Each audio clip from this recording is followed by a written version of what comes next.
Hello students, welcome back to my YouTube channel let's learn with doctor Sarita. Students, आज हम लोग textiles में loom के बारे में पढ़ेंगे। लूम यानी कि करघा और करघा के भाग को देखेंगे तथा करघा कितने प्रकार का होता है उसके बारे में समझेंगे। लूम क्या होता है? तो लूम यानी कि वह मशीन जिस पर हम कपड़े का निर्माण करते हैं। हम जानते हैं कि हम पहले हमारे पास फाइबर होता है ना। फाइबर से हम यान बनाते हैं, यान से हम क्या बनाते हैं? फैब्रिक बनाते हैं और फैब्रिक से गारमेंट बनता है। तो चलिए हम क्लास को समझते हैं और देखते हैं कि लूम क्या होता है, कितने पर उसके भाग होते हैं, कौन कौन से भाग होते हैं और कितने प्रकार के लूम्स होते हैं। ठीक है, तो चलिए शुरू करते हैं क्लास को। समझ लीजिए, पहले हमारे पास क्या है? हमारे पास फाइबर है। क्या है? फाइबर। इसको हम हिंदी में ना बोल के जानबूझ के फाइबर बोल रहे हैं ताकि आप लोग कंफ्यूज नहीं हो। कहीं कहीं क्या लिखा रहता है? तंतु लिखा रहता है, रेशा लिखता है, तो बच्चे कंफ्यूज हो जाते हैं। तो फाइबर, फाइबर से हमें क्या मिला? फाइबर के बाद हमने बनाया यान। यान को ही हम क्या कहते हैं? धागा कहते हैं। और ये क्या है? फाइबर से यान बनाने की प्रक्रिया में क्या आती है? स्पिनिंग आती है। हम लोग ऑलरेडी पढ़ चुके हैं स्पिनिंग के बारे में पिछले चैप्टर में, कि फाइबर से जब यान बनता है तो स्पिनिंग की प्रोसेस होती है। और स्पिनिंग में बहुत सारी प्रोसेस हमने देखा था। हम लोगों ने लगभग 9 प्रोसेस देखा था ना, कि आपकी ये स्पिनिंग में आपकी क्या थी? कोडिंग होती है, कॉम्बिंग होती है, ड्राइंग आउट होती है। तो बहुत सारे हम लोगों ने प्रोसेस देखा था। तब प्रोसेस जाके फिर क्या होता है हमारा? हमें मिलता है यान, मिलता है फाइबर से हमें यान मिल जाता है। यान के बाद क्या होगा? तो यान जब मिल गया, धागा मिल गया, तब हम धागा से फैब्रिक बनाएंगे। यानी कि धागा से क्या बनाएंगे? हम फैब्रिक बनाएंगे। क्या बनाएंगे? फैब्रिक, यानी कि कपड़ा आपका बनेगा। धागा से कपड़ा बना। अब कपड़ा जब बनता है, मिल में कपड़ा बनता है, या पहले घरेलू तौर पे भी बनता था, हथकरघा के द्वारा कपड़ा बनता था, हैंडलूम के द्वारा कपड़ा बनता था। अब तो बहुत कम बनता है, लेकिन फिर भी जो आपके मतलब जो ग्रामीण लोग हैं, जैसे कि अब असम में अभी भी, या फिर आपके जो आदिवासी लोग हैं, जंगलों में रहते हैं, वो भी अभी लूम का यूज़ करते हैं। कहीं कहीं लूम का यूज़ होता है, हैंडलूम का। तो फैब्रिक से बना यान, यान से बना आपके फाइबर से बना यान, यान से फैब्रिक। फैब्रिक जब बनता है, तो हम यहाँ मशीनों की बात करते हैं। जब फैब्रिक बनता है मशीनों में, तो उस वक्त उसको क्या कहते हैं? उसको ग्रे गुड्स कहते हैं। ग्रे गुड्स यानी कि कच्चा पदार्थ है। कि ग्रे गुड्स क्यों कहते हैं? क्योंकि इस पे बहुत सारी अशुद्धियाँ लगी रहती है, बहुत सारे केमिकल्स लगे रहते हैं, गंदगी लगी रहती है, तो वो मटमैला रंग का भी होता है ग्रे गुड्स। उस ग्रे गुड्स को क्या करेंगे? उस ग्रे गुड्स की सफाई होगी, उससे बहुत सारे प्रोसेस हो जाता है। फिनिशिंग होती है, डाइंग होता है, पेंटिंग होता है, फिनिशिंग, परिसज्जा, बहुत सारे की आपकी परिसज्जा की जाती है। तब वो आता है मार्केट में फैब्रिक, जो हम खरीदते हैं और जिससे कपड़ा बनता है। तब फैब्रिक के बाद वो गारमेंट बनता है ना। तो ये प्रक्रिया क्या है? टेक्सटाइल्स जो हम पढ़ते हैं, टेक्सटाइल्स में बहुत सारी प्रक्रिया हैं। टेक्सटाइल्स इजी नहीं है। टेक्सटाइल्स को अगर समझने के लिए बहुत सारी प्रक्रियाओं को समझना होता है, केमिकल प्रोसेस भी होते हैं। तो कहने का मतलब ये है कि जो हम लूम की बात करते हैं, तो लूम पे कैसे यूज़ होगा? धागा, धागा का यूज़ करेंगे ना लूम पे। और धागा से पहले क्या है हमारे पास? हमारे पास फाइबर है ना। फाइबर है, तंतु है, रेशा है, ठीक है। उससे हमने बनाया फाइबर, जो हम पिछली वीडियो में पढ़ चुके हैं। हमने स्पिनिंग पढ़ा था। स्पिनिंग के थ्रू ही तो हम रेशे से क्या बना रहे थे? फाइबर से हम यान बना रहे थे। और आपने अगर वो वीडियो नहीं देखा है तो जाके वो वीडियो देखेंगे, वो भी बहुत ही मोस्ट इंपॉर्टेंट वीडियो है। उसके बाद हमें जब मिल गया यान, तो हमने क्या किया? हमने फिर उसको फैब्रिक में कन्वर्ट किया। फैब्रिक उस वक्त क्या है? ग्रे गुड्स है। यानी ग्रे गुड्स क्यों है? क्योंकि उस पर अशुद्धियाँ, गंदगी, केमिकल सभी लगे हुए हैं। फिर उस पर प्रोसेसिंग की क्रिया होगी, तब वो क्या बनेगा? फैब्रिक तो है ही, तब वो मार्केट में बिकने लायक फैब्रिक बनेगा और उससे फिर गारमेंट बनेगा। ठीक है। तो हम पहले समझने करघा, हम बुनाई को समझने से पहले यहाँ पे हमें लूम को समझना है। लूम क्या है? करघा क्या, कैसे काम करता है, करघा के कितने प्रकार होते हैं, ठीक है। तो हम समझते हैं और करघा के भाग को समझेंगे। उसके बाद हम बुनाई देखेंगे, कितने प्रकार की बुनाई होती है, कौन कौन सी बुनाई होती है, ठीक है। ओके, इस फिगर में भी आप देख पा रहे हैं, देखिए ये करघा है। इसको खैर आगे मैं समझाऊंगी इसके पार्ट्स को। करघा पहले हम समझ लें कि करघा क्या है।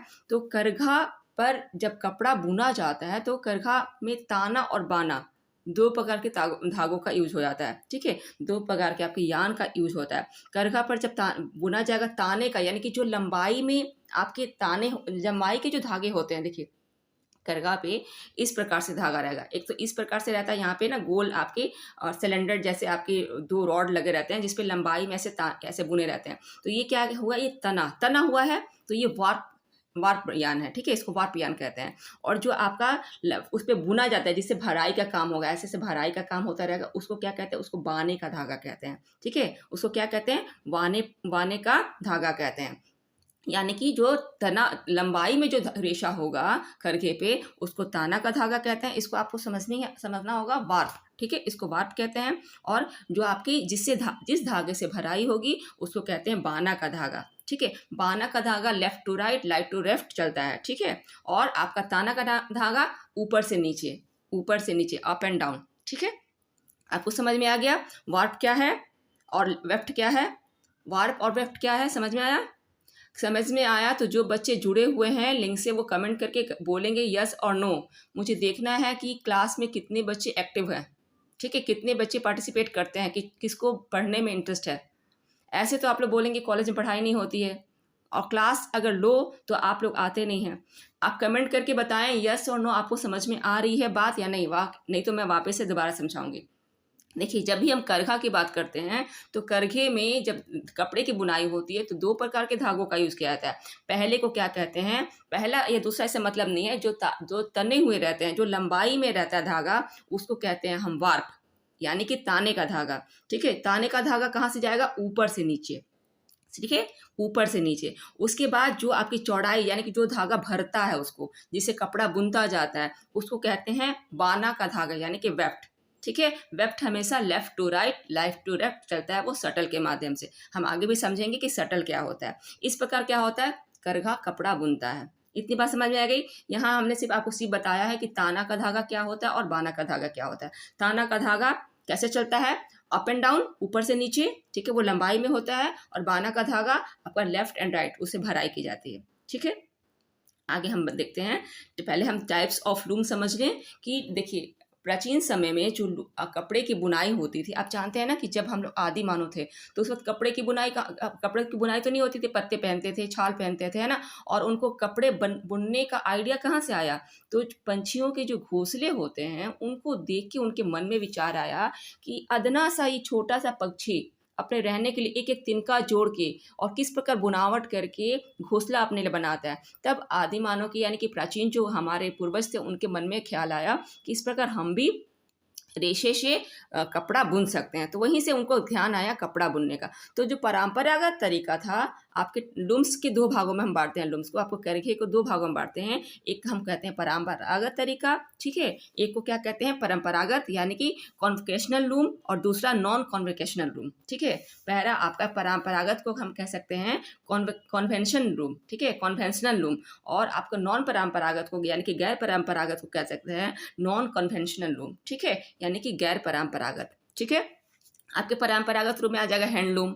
हैंडलूम मतलब जो हाथ से लूम चलता है। हैंडलूम में किसी प्रकार की बिजली से चलने वाली किसी मशीन का इस्तेमाल नहीं किया जाता है, यानी कि बिजली का कहीं भी यूज़ नहीं किया जाता है, ठीक है। ये कैसे चलता है? ये हाथों और पैरों के माध्यम से इसको चलाया जाता था। और इस पर कपड़े कैसे बुनते थे? तो साधारण जो आपके यहाँ होते साधारण बुनाई के कपड़े इस पर बुने जाते थे, ठीक है। इस पर ज़्यादा डिजाइन नहीं की जाती थी, क्योंकि ये हाथ से चलने वाला सिंपल सा मशीन होता था।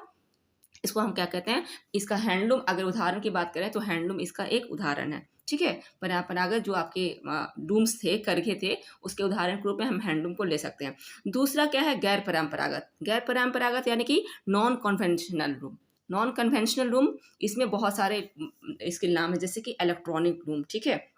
इसको कह सकते हैं इलेक्ट्रॉनिक रूम, इसको कह सकते हैं पावर लूम, इसको कह सकते हैं और बिजली चालित रूम, है ना, इलेक्ट्रॉनिक लूम, है ना। ये मतलब कि आपके जो मॉडर्न लूम भी इसको कह सकते हैं। मॉडर्न लूम जो है उसको हम एक तो हम 2 भागों में बांटते हैं, यानी कि परंपरागत और गैर परंपरागत। परंपरागत को हम कन्वेंशनल लूम कहेंगे, गैर परंपरागत को नॉन कन्वेंशनल लूम, ठीक है, गैर परंपरागत। और उसमें क्या होगा, गैर परंपरागत को कई नामों से जाना जाता है। आधुनिक लूम भी कहते हैं, बिजली चालित लूम भी कहते हैं, इलेक्ट्रॉनिक लूम भी कहते हैं, पावर लूम भी कहते हैं, ठीक है। और इससे जो बुनाई होती है, इससे बहुत प्रकार की बहुत डिज़ाइनर बुनाई भी होती है, ठीक है।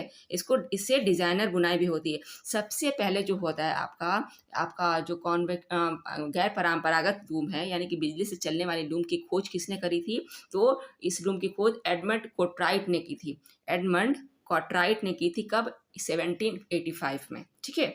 गैर परंपरागत जो लूम है, यानी कि जो पावर लूम है, ठीक है, पावर लूम की खोज सबसे पहले किसने की थी? एडमंड कोर्टराइट ने 1785 में करी थी, ठीक है। ये इसमें विभिन्न प्रकार के डिज़ाइनर कपड़े बनते हैं। और आप अभी तो इतने अच्छे अच्छे लूम्स आ गए हैं, इतने अच्छे अच्छे आपके करघे आ गए हैं, जिसमें कि सटल और ये क्या आपके आपका सटल होता है, यानी करघे का जो भाग होता है, मतलब बिल्कुल ज़रूरत ही नहीं है किसी अन्य भाग का, बस एक बटन टेपिए और बुनाई की प्रक्रिया शुरू हो जाती है। उस पर ज़्यादा लोगों की भी ज़रूरत नहीं होती है। वो क्या होता है, ऑटोमेटिक लूम्स होते हैं, ऑटोमेटिक आपके करघा होता है, ठीक है। इसकी हम बात कर लें तो अगर हम गैर परंपरागत बात करें, उसमें जेट लूम आता है, एयर जेट लूम।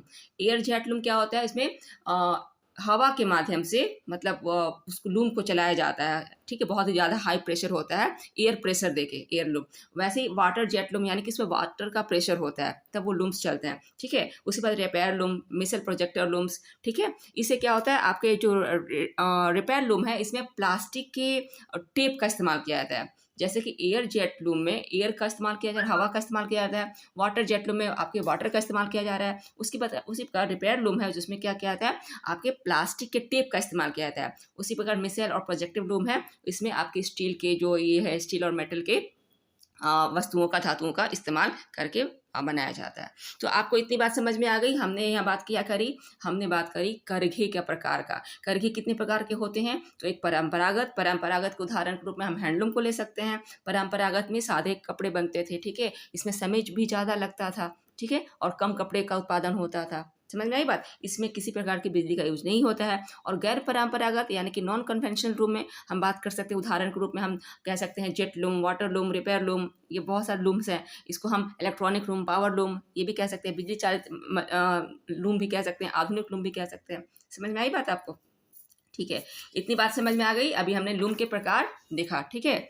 उसके बाद और भी बहुत सारे कुछ विशेष लूम भी आते हैं, स्पेशल लूम भी आते हैं, जैसे उसमें अलग अलग डिफरेंट प्रकार की बुनाई होती है। उतना डीप में हमें पढ़ने की ज़रूरत नहीं है, ठीक है।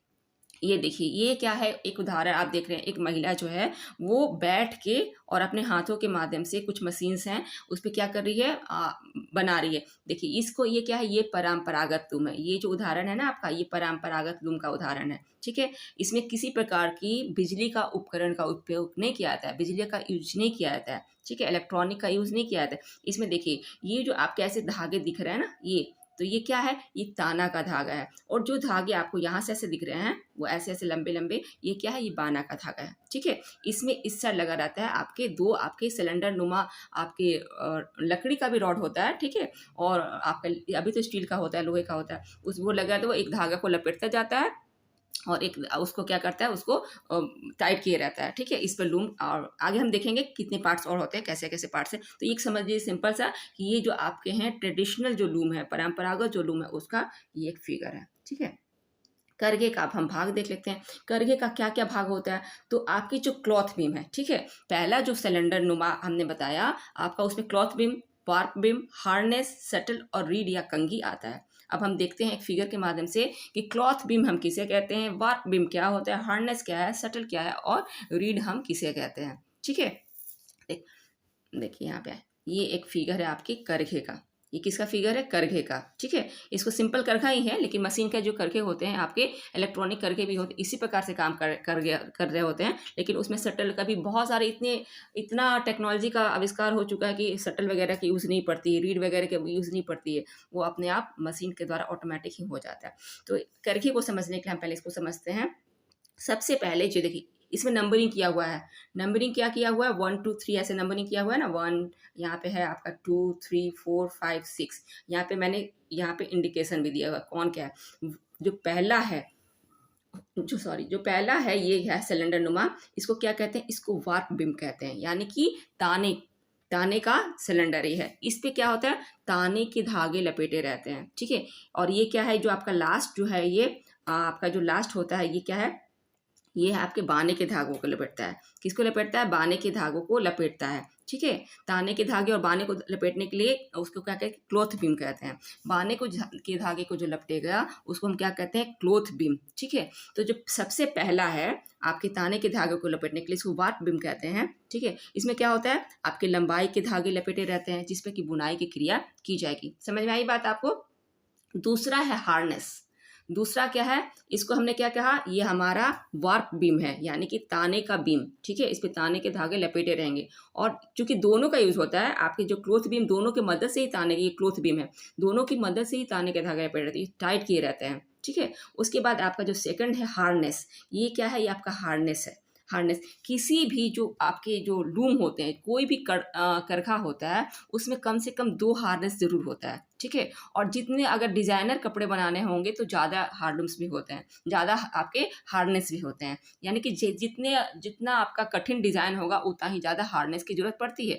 हार्नेस की जरूरत क्यों पड़ती है, क्योंकि ये क्या करते हैं, आपके जो लंबाई के जो धागे हैं इसको ऊपर नीचे करने का काम करते हैं, ठीक है। और ऊपर आधे धागे को ऊपर कर लेंगे डिजाइन के अकॉर्डिंग, और आधे धागे को नीचे छोड़ देते हैं। उसमें क्या होगा, ऊपर नीचे जब होता है, देखिए ऐसे धागे ऊपर हो गए हैं, आप एक मिनट इसको वापस से करूँ, ऐसे धागे आपके ये ऊपर हो गए हैं, देखिए कुछ धागे को ऊपर कर लिया है हार्नेस ने, और कुछ धागों को ऐसे नीचे है, तो इसमें एक होल सा बन जाता है, एक छेद बन जाता है, जिसमें से क्या होगा, सटल आर पार, ये है सटल, ठीक है, ये सटल है। सटल इसके अंदर आर, यहाँ से left to right, left to left होगा, और इसी से कपड़ा क्या होता है, बुनता जाता है, तो ठीक है, इसी से क्या होता है, बुनता जाता है कपड़ा। तो हमने कहा कि पहला जो हमारा है वो वार्प बीम है, जिसपे कपड़ा ताने का धागा लपेटा रहता है। दूसरा है हार्नेस, ये हार्नेस क्या है, ये हार्नेस है। हार्नेस का क्या, ये लकड़ी के भी होते हैं या मेटल के भी हो सकते हैं, और ये ताने के धागों को 2 भागों में बांटते हैं, ठीक है।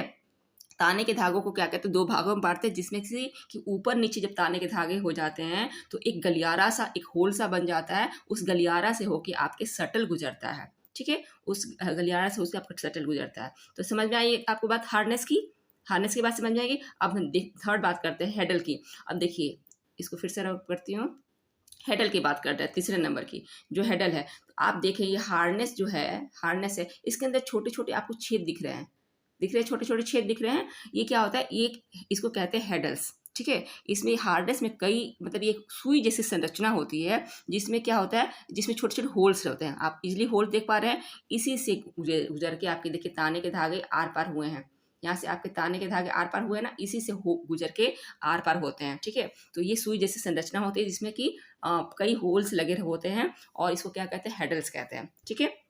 नाउ ये रीड, चौथा आपका रीड है। ये जो पार्ट है ये क्या है, ये रीड है।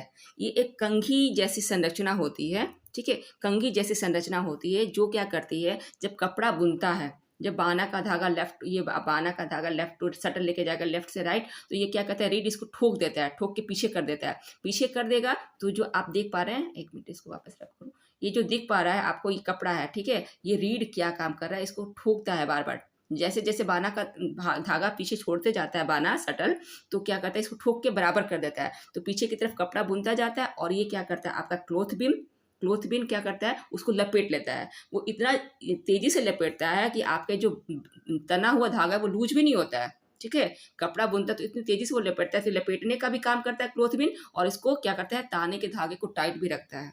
समझ में आई बात।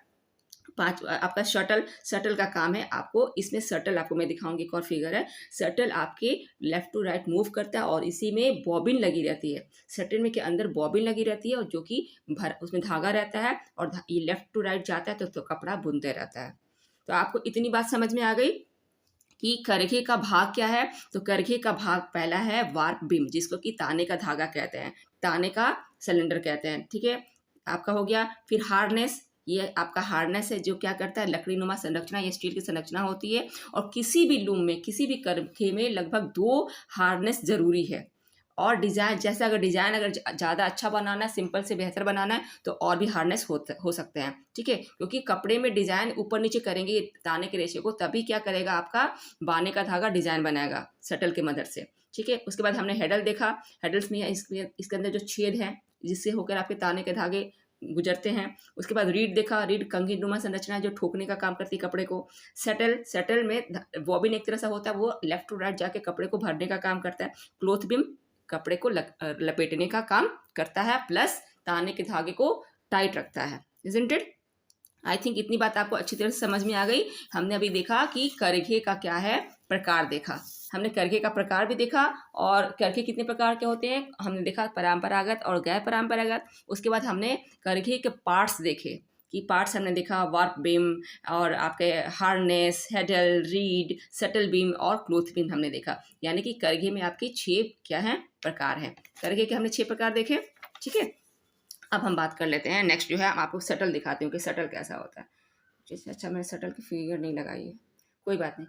सटल आप समझ चुके हैं, सटल एक तरह का बोबिन होता है जिसमें कि रेशे भरे रहते हैं, धागे डाला रहता है, ठीक है। अब देखिए, अब हमने मशीन तो देख ली कि करघा कैसा होता है, किस पे कपड़ा बुना जाता है, कपड़ा कैसे कहाँ से आता है। पहले हमने देखा कि हमें क्या मिल रहा है, हमें फाइबर मिल रहा है, फाइबर से हम यान बना रहे हैं, ठीक है। यान से हम क्या बन रहे हैं, यान की धागा से हम कपड़ा बुन रहे हैं। तो कपड़ा बुनने के लिए मशीन चाहिए, हवा में तो कपड़ा बुनेगा नहीं ना मशीन। तो मशीन हमने क्या देखा, मशीन को हम क्या कहते हैं, लूम कहते हैं। कपड़ा बनने के मशीन को लूम कहते हैं, जिसको हिंदी में करघा कहते हैं। करघे के विभिन्न पार्ट हमने देखे, ठीक है। करघे के हमने विभिन्न पार्ट देखे, अब करघा देख लिया, ठीक है। अब हम क्या करेंगे, कपड़ा बुनेंगे। तो कपड़े बुनने का जो चरण है वो कितने चरणों से, उसको कितने चरणों से गुजर के कपड़ा हमारे पास आता है, ग्रे गुड्स आता है, उसके बाद तो गारमेंट्स बनता है। तो कितने चरणों को फॉलो करके कपड़ा बनेगा, तो वो सारे जो स्टेप्स होते हैं ना, एक दूसरे से सिमिलर होते हैं, यानी कि समकालीन होते हैं, एक ही समय में होते हैं। कपड़े बुनने के जितने भी स्टेप्स होते हैं, करघे पे जितने भी स्टेप्स होते हैं, वो एक दूसरे के समकालीन होते हैं। समकालीन कहने का मतलब एक ही साथ होते हैं। ऐसा नहीं है कि एक बार आपकी शेडिंग होगी तब वार्प भी घूमेगा, तब ताना उस पर टाइट करेगा, नहीं। जितने भी स्टेप्स हैं, ठीक है, आपके जो स्टेप्स हैं, 4 स्टेप्स हम यहाँ बात करेंगे, 4 स्टेप्स में कपड़ा बनता है। वो सारे स्टेप्स एक साथ ही होते हैं। जो पहला स्टेप है वो शेडिंग है, दूसरा पिकिंग, तीसरा बैटिंग और चौथा लपेटना और छोड़ना। लपेटने छोड़ने का काम भी एक ही बार होता है, ठीक है। आगे देखते हैं, देखिए एक ये मशीन है, ये आपको एक करघा दिख रहा है, सिंपल करघा दिख रहा है आपको। इसको थोड़ा सा और छोटा कर दूँ, नहीं ठीक है, ओके। तो ये क्या कर रहा है, आप इसमें देख पा रहे हैं, थोड़ा सा छोटा कर दो। ये देखिए करघे का ये मशीन है, इस पर कैसे कपड़ा बुनेगा, यानी कि प्रोसेस क्या होगी बुनाई की, वो हम इसमें देखेंगे। पहला क्या है, पहला जो बात कर लेते हैं पिकिंग की, ठीक है। पहला हम बात कर लेंगे कि पिकिंग की। देखिए, जब आप इसको आप समझ चुके हैं, इतना इतना तो समझ लें, ये बीम है, क्या है ये, आपके ये वाप बीम है, ये क्लोथ बीम है। इतना समझ में आई बात आपको। तो क्या होगा, पहला जो क्या किया जाएगा, इसमें पहला जो प्रोसेस होगा पिकिंग होगा, ठीक है। यानी कि जब तना हुआ रहता है, ये रेशे आप देख पा रहे हैं, ऐसे धागे तने हुए हैं, ये क्या है, बाने के धागे हैं। बाने के धागे क्या हैं, तने हुए हैं। समझ में आई बात। शेडिंग का प्रोसेस होगा, पहले सबसे पहले क्या की जाती है, शेडिंग की जाती है। तो बाने के धागों को हमने तान दिया, ठीक है। उसके बाद शेडिंग की प्रक्रिया हुई, यानी कि शेडिंग कौन करेगा, तो शेडिंग करने का काम हार्नेस करता है। ये आपका क्या है, ये हार्नेस है, ये शेडिंग करने का काम करे। शेडिंग का मतलब कि कुछ धागों को ऊपर कर देगा, कुछ धागों को नीचे कर देगा, है ना। कुछ धागों को क्या कर देगा, ऊपर उठाएगा, कुछ धागों को नीचे उठाएगा। उसके बीच से क्या होगा, सटल हमारा गुजरेगा। आप देख पा रहे हैं, आप इसमें समझाने के लिए 2 प्रकार के धागों का यूज किया गया है, एक रेड है और एक आपका व्हाइट है, ठीक है। तो व्हाइट वाला जो पोर्शन है, आधा भाग नीचे आ जा रहा है और रेड वाला ऊपर चला जा रहा है। तो इस प्रक्रिया को क्या कौन करता है, इस प्रक्रिया को आपका हार्नेस करता है, ठीक है। हार्नेस किसी भी क्लोथ बीम में, किसी भी आपके करघे में कम से कम 2 हार्नेस होते ही। तो हार्नेस ने आधे धागे को ऊपर कर दिया, आधे धागे को नीचे कर दिया। इस प्रक्रिया को क्या कहते हैं, शेडिंग कहते हैं, ठीक है। शेड बन गया, एक तरह से शेड बन गया। उसके नीचे से, उसके अंदर से घुसेगा कौन, उसके पिकिंग की क्रिया होगी। जब शेडिंग की क्रिया हो जाती है, यानी कि हार्नेस ने आपके रेशों को, ताने के रेशों को 2 भागों में बांट दिया, आधे को ऊपर कर दिया, आधे को नीचे कर दिया, एक गलियारा बन गया। उसको हम क्या कहते हैं, उसको हम शेडिंग कहते हैं। शेडिंग के बाद जो नेक्स्ट प्रोसेस होगा वो होगा पिकिंग की, ठीक है। पिकिंग मतलब अब भराई का काम किया जाएगा। पिकिंग का मतलब होता है भराई का काम। भराई का काम कौन करता है, तो शटल करता है ना। शटल करता है। शटल ये जो आपका बन गया, ऊपर नीचे जो तन गया, ताने के धागे बीच में होल बन गया, शटल इसके अंदर से ऐसे ऐसे ऐसे ऐसे गुजरेगा, ठीक है। और इससे भराई का काम होता रहेगा। तो इस भराई के काम को क्या कहते हैं, पिकिंग कहते हैं, इजंट इट। पिकिंग के बाद क्या होगा, बिटिंग अप। बिटिंग अप का काम कौन करेगा, आपके रीड करेगा, ठीक है। जो कंघी नुमा जो संरचना है, जिसको हमने बताया, वो ठोकने का एक तरह से बीटिंग अप, यानी कि आपका, इसको मिटा दूं एक बार। बीटिंग अप का मतलब होता है कि आपका जैसे भराई का काम हो रहा है, कौन कर रहा है, शटल कर रहा है, तो इसको ठोक के पीछे कर देगा। इसको ठोक के या क्या करेगा, रीड पीछे कर देगा, तो इस ठोकने की क्रिया को क्या कहते हैं, बिटिंग अप करते हैं। इसमें रीड का काम होता है, ठीक है। रीड क्या करता है, कंघी, रीड आप समझ चुके हैं कि कंघी जैसी एक संरचना है, ठीक है, जो क्या करता है, बाने द्वारा जो छोड़े के धागे हैं, यानी कि शटल जैसे जैसे मूव हो रहा है, तो उसको रीड क्या करता है, पीछे तरफ ठोक देता है। ठोकने से कपड़ा एक समांतर हो जाता है और सिमिलर हो जाता है, कपड़े के फॉर्म में वो दिखने लगता है, इजंट इट। उसके बाद क्या होगा, फिर बात करेंगे हम लेट ऑफ की, लेट ऑफ मोशन की। तो आपका लेट ऑफ में क्या होता है, यानी कि अब ये ताने के जो रोलर हैं, ताने के धागों को छोड़ेगा, ठीक है, छोड़ेगा तभी तो कपड़ा आगे बढ़ेगा। इसने आपके रीड ने ठोक के पीछे कर दिया, बन गया वो, तब फिर रिलीज करेगा कौन, आपके जो आपका जो ताने का रोलर है उसको रिलीज करेगा, ठीक है, कपड़े रेशे को रिलीज करेगा। तो क्या होगा, फिर उससे गुजर के आपके शटल गुजरेगा दाएं से बाएं, बाएं से दाएं, और ये क्या होगा, इसको कहते हैं टेक ऑफ, ठीक है, टेक ऑफ मोशन, ठीक है। आपका क्या होगा, टेकअप मोशन, उसको छोड़ा गया, फिर क्या होगा, आपकी लेफ्ट उसको बाने का जो आपका जो ये है लेट ऑफ मोशन फिर होगा। लेट ऑफ मोशन में क्या होता है, आपके कपड़े लपेटे जाते हैं, ठीक है, लपेटे जाते हैं, बने हुए कपड़े क्या की हो जाएंगे, क्लॉथ बीम इसको क्या करेगा, लेट ऑफ मोशन में क्लॉथ बीम क्या करता है, बुने हुए कपड़े को लपेट लेता है, ठीक है। इतनी बात समझ में आ गई, ये क्या है, cloth beam. Cloth beam beam आपका क्लॉथ बीम क्या करेगा, आपके बुने हुए कपड़े को लपेटने का काम करता है। और ये टेक ऑफ बीम क्या करता है, टेक ऑफ मतलब आपके ताने के धागे को थोड़ा सा छोड़ा जाता है, छोड़े जाएगा तभी तो बाना इस पर काम करेगा। तो ये सारी प्रक्रिया क्या हुई, ये आपके कपड़े जो होते सॉरी, जो मतलब इसको कहते हैं मोशन ऑफ लूम। एक तरह से हम इसको लूम का जो मोशन है, गति कह सकते हैं, कि आपके करघे की गति, करघे में कौन कौन सी गति होती है। तो इसको भी हम दो भागों में बांट के देख सकते हैं, एक को हम प्राइमरी मोशन कह सकते हैं, दूसरे को सेकेंडरी मोशन कह सकते हैं, ठीक है। प्राइमरी जो मोशन क्या होगा, तो प्राथमिक, इसको प्राथमिक मोशन कह सकते हैं, जिसमें कि कपड़े की बुनाई जो प्राथमिक मोशन होता है, जिसमें कि हम मान लेते हैं इसको आपके शेडिंग को, पिकिंग को और बीटिंग अप को, शेडिंग को, पिकिंग को और बीटिंग अप को। आपका जो सबसे पहला प्राथमिक जो मोशन होगा, गति होगा आपके बीम पे का, आपके जो लूम पर, वो क्या होगा, शेडिंग होगा, ठीक है। ऐसा नहीं कर दीजिएगा कि पहले आप पिकिंग कर लीजिए फिर बीटिंग कर लीजिए, नहीं, सबसे पहले शेड बनेगा, शेडिंग की क्रिया होगी, फिर पिकिंग होगी यानी कि भराई होगा, फिर बीटिंग अप होगी यानी कि रीड उसको ठोक कर पीछे बराबर समानांतर करते जाएगा, ठीक है। ये तो यह होगा प्राथमिक मोशन हो गया, प्राइमरी मोशन इसको कहते हैं। सेकेंडरी मोशन में यानी कि द्वितीय गति में क्या होता है, द्वितीय गति होता है कि आपका आपके जो बाने के जो रोलर है, सिलेंडर है, वो क्या करेगा, वो लपेटता है कपड़ा, यानी कि इसको क्लॉथ बीम कहते हैं। और आपका जो वाप बीम है यानी कि ताने का सिलेंडर का, उसको धागे को थोड़ा सा ढीला छोड़ता है ताकि उस पर बुनाई की जा सके। समझ में आई बात। एक और मोशन होता है जिसको कहते हैं एलेक्सलरी मोशन। एलेक्सलरी मोशन ये कोई ज़रूरी नहीं होता कि हर करघे पे हो, लेकिन इससे क्या होता है ना, इसमें जब मान लीजिए कि ताने के धागे टूट गए तो वार्प को स्टॉप कर दिया जाता है, या फिर वार्प को रोक दिया जाएगा और रोक के उसको ठीक किया जाता है। तो ये खैर उतना ज़रूरी नहीं है। एलेक्सलरी मोशन, मेन दो मोशन को आप याद रखिए, आप आपका प्राइमरी मोशन और सेकेंडरी मोशन। प्राइमरी मोशन में यानी कि प्राथमिक मोशन जो गति होती है आपके लूम पर, वो कौन कौन सी हो जाएगी, आपकी शेडिंग हो जाएगी, पिकिंग हो जाएगी और बीटिंग अप हो जाएगी। और सेकेंडरी मोशन में, द्वितीय गति में क्या होगा, द्वितीय गति में आपके टेक ऑफ और आपके टेक डाउन हो जाएगा, ठीक है। समझ में आई बात। लेफ्ट ऑफ हो जाएगा यानी कि लपेटना, कपड़े को लपेटना और ताने के धागे को ढीला छोड़ना, ठीक है। इतनी बात समझ में आएगी। हाँ देखिए, ये जो फिगर है आपका, ये किसका है, शटल का। आपको वहाँ पे अटैच करना भूल नहीं किया था मैंने। ये शटल है। शटल क्या है, आप देख पा रहे हैं इसको, ये ही क्या करता है ना, इसमें ये क्या है, एक बॉबिन टाइप का, इसमें रेशे आप इजीली देख पा रहे हैं कि रेशे भरे हुए हैं। और यही क्या होता है, आपके left to right, left to right, right to left, ऐसे घूमते रहता है। और क्या होता है, बनाई की क्रिया होती है। बाने के धागे को क्या करता है, ये लेके जाता है और इस प्रकार कपड़ा बुनता जाता है। इसको क्या कहते हैं, इसको शटल कहते हैं।